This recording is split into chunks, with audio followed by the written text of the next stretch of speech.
लोभ एवं लालच एक ऐसी माया है जिसके चक्र में वे सारे जीव जंतु पर्याप्त जानकारी के अभाव में पंच विकार जिसे कहते हैं, जो वास्तव में हमारे शरीर को विकसित करने में महत्वपूर्ण भूमिका निभाती है, जो पंच महाभूत के मूल तत्व से मिलकर बना हुआ है और जिसे परिश्रम करने से ज्ञान का वास्तविकता एवं अनुभव प्राप्त होता है। और परिश्रम की यह प्रक्रिया शरीर को कष्ट देने वाली होती है, क्योंकि जब परिवर्तन होता है तब पुरानी अवस्था को पूर्ण रूप से नष्ट किया जाता है। उसके पश्चात एक नए जीवन की शुरुआत होती है। हमारे शरीर में भी ऐसी बहुत सारी संसाधन होते हैं जो अलग अलग कामों के लिए उपयोग किया जाता है, परंतु एक निश्चित कार्य की पूर्णता के लिए सारे काम निम्न हो जाते हैं। भोजन करने के लिए प्रमुख रूप से हमारे मुख, जीभ, दांत, आँखें एवं हाथ प्रमुख होते हैं, जो भोजन को अमाशय तक पहुंचाने का कार्य करते हैं। चलने के लिए केवल हमारे पैर, हमारी आँखें और कान की आवश्यकता होती है। पढ़ने के लिए मन की एकाग्रता, हमारी आँखें एवं शरीर का स्वस्थ होना जरूरी होता है। ठीक इसी तरह जिस कार्य को करते हैं उस कार्य के लिए जो अंग प्रमुखता से कार्य करते हैं उनको और अधिक मजबूत बनाने की आवश्यकता होती है, और इसमें जो कष्ट और मेहनत लगती है इसके बदले में यदि कोई हमें कहे कि आपको ऐसा कुछ नहीं करना है और बिना किए आप अपनी मंजिल तक पहुंच सकते हैं, तो कौन ऐसा होगा जो इतनी मेहनत करेगा।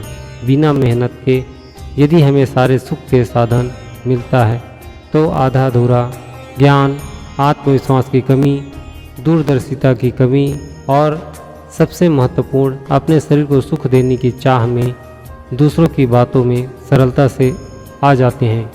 इसी को कहते हैं आ खुशी से खुदकुशी कर ले, और फिर अपना संपूर्ण जीवन दूसरों के हाथों में सौंप देते हैं।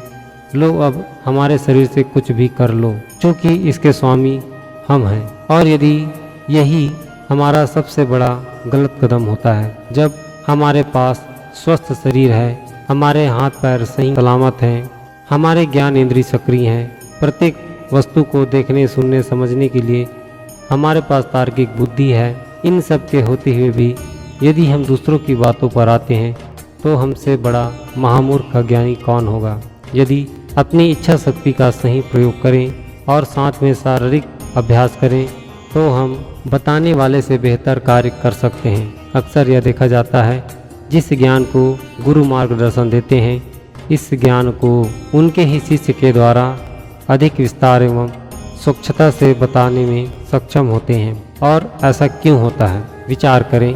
जब कोई मनुष्य बाहरी दुनिया के ज्ञान को समझकर सारे बाहरी द्वार को बंद करके अपने भीतर उस वस्तु की खोज करता है, तब उसे वास्तविक ज्ञान की प्राप्ति होती है, जो उसके स्वयं का ज्ञान होता है। और ऐसे ज्ञान के अनुसरण करने से हमारी सद्गति सुनिश्चित होती है। यदि हमारे किसी संत महापुरुष ने मोक्ष के बारे में पूरा विस्तार से बताए हैं, पुनर्जन्म की किस्से सुनाए और परलोक की बात बताएं, यह सारी बातें मान लो एक पल के लिए सत्य हैं, यहाँ तक पहुँचने के लिए हमें भी कुछ विशेष तैयारी करने की आवश्यकता होती है। जैसे कि एक आम इंसान अपने देश से अन्य देश की यात्रा करता है तो उसके पास सर्वप्रथम एक स्वस्थ शरीर होना आवश्यक है।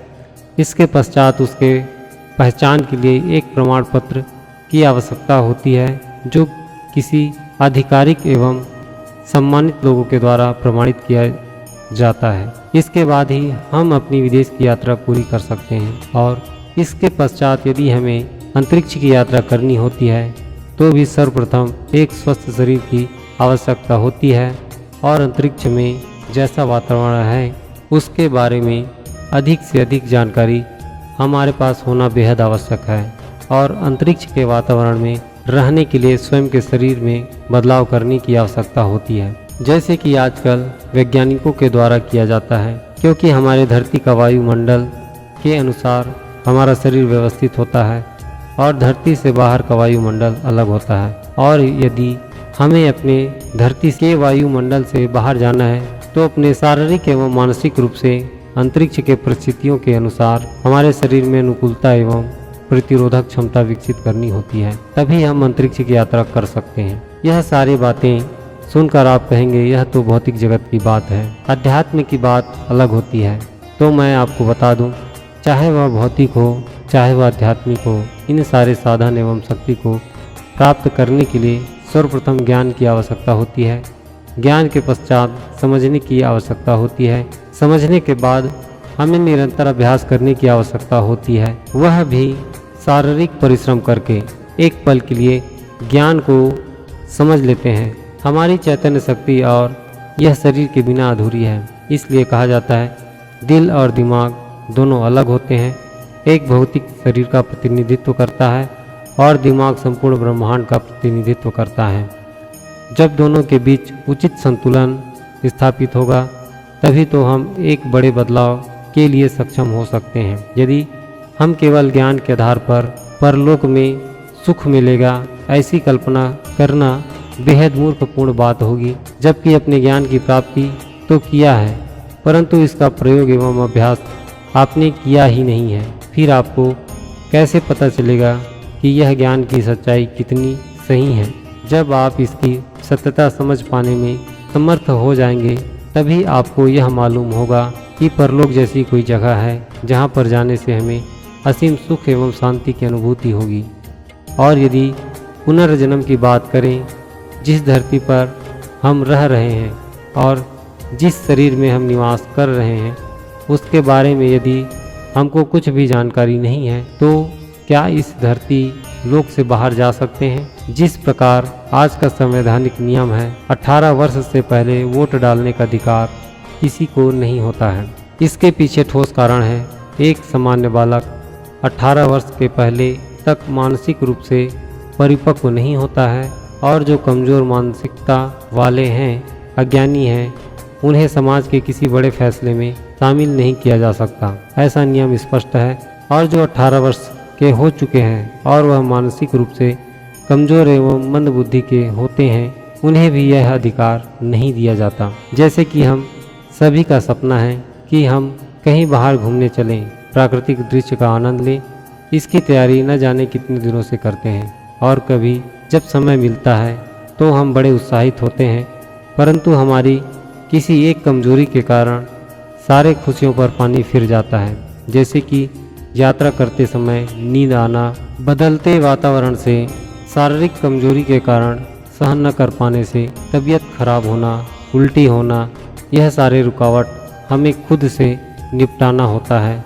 यात्रा तो हमारी पूरी हो जाती है, परंतु जो रास्ते में हमारे साथ जो भी घटनाएं घटी जिसे हमें देखना चाहिए था, सुनना एवं समझना था, वह अपने ही कमियों के कारण असफल हो जाते हैं। क्या ऐसी गलती आप सभी करना चाहते हैं? यदि हम जागृत अवस्था में अपने संपूर्ण यात्रा को अपने ज्ञान इंद्रिय से समझकर अनुभव करते हुए अपनी यात्रा पूरी करते हैं तो जरा सोचिए कितना सुखद अनुभव होगा। ठीक ऐसी ही अवस्था हमारे जीवन एवं मृत्यु के समय होता है, जब अपनी ही कमियों के कारण मरने के समय या इसके कुछ समय पहले ही हमारी चेतना शक्ति खो जाती है और हमारे साथ क्या होता है हमें कुछ भी एहसास नहीं होता है। यह तो हमारे साथ धोखा हो गया और बेहोशी की हालत में हमें कौन और कहाँ ले जा रहा है इसके बारे में कुछ भी ज्ञान नहीं होता है। तो हम कैसे विश्वास करें कि जितने भी हमने भौतिक शरीर के साथ नाम जप एवं ध्यान आदि किया है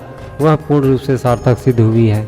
यदि हमारी तैयारी पूर्ण होती तो कम से कम मरने के समय हमारी चेतना बाधित नहीं होती और हम सभी दृश्य को देखते हुए अपनी एक यात्रा की समाप्ति और दूसरी यात्रा की शुरुआत के समय सारे दृश्य का सुखद अनुभव प्राप्त कर सकते हैं। इस संपूर्ण प्रक्रिया के समय हमें जागृत होना चाहिए या सोए रहना चाहिए, यह प्रश्न एवं जिज्ञासा मैं आप सभी श्रोताओं के ऊपर छोड़ता हूँ। किसी भी देवी देवता का मंत्र जाप करना गलत नहीं है, परंतु जिस पर हम अपना तन मन समय लगाकर अपना वर्षों का समय इस आशा से लगाते हैं कि हमारे जीवन में एवं मृत्यु के पश्चात भी हमें अनंत सुख की प्राप्ति होगी, और यदि यह नाम शुरुआत से ही झूठ है तो इसके प्रति ध्यान एवं धारणा करने से हमारी गति कैसी होगी, यह विषय आपको सोचने के लिए मजबूर कर देगी। मेरे अनुभव में जो मुझे प्राप्त हुआ, मैं आप सभी के सामने तार्किक बातें कही हैं। यदि इस पर आपका ध्यान पहले से गया हो और इसके बारे में आप जानते हैं तो कोई बात नहीं, परंतु इस प्रसंग से और इस प्रश्न से आप अनभिज्ञ हैं तो एक बार अवश्य ही विचार करें। यह प्रसंग आपके बेहतर भविष्य के लिए एक मार्गदर्शक के रूप में सहायक सिद्ध होगी। आप इन्हें अपने ज्ञान एवं अनुभव के आधार पर स्वयं सकारात्मक विश्लेषण करें, इसके पश्चात ही अनुसरण करें। आप पाएंगे जो बदलाव आपके साथ होगा वह बेहद आश्चर्यजनक होगा। लाभ होने पर इस बहुमूल्य ज्ञान को अपने तक सीमित ना रखें, लाइक करें, शेयर करें और अपने संशय का समाधान प्राप्त करने के लिए हमें कमेंट करके बताएं। और ऐसे ही प्रेरणादायक प्रसंग को सुनने के लिए इस चैनल को अवश्य ही सब्सक्राइब करें। आज के लिए बस इतना ही। आशा करता हूँ एक महत्वपूर्ण ज्ञानवर्धक प्रसंग के साथ अति शीघ्र पुनः मुलाकात होगी। हमारे द्वारा कही गई संपूर्ण प्रसंग को ध्यानपूर्वक सुनने के लिए आप सभी का एक बार फिर से बहुत बहुत धन्यवाद। सच्चिदानंद सोहम सतनाम साहिब परमपिता परमेश्वर आपके एवं पूरे परिवार को सुख शांति प्रदान करें।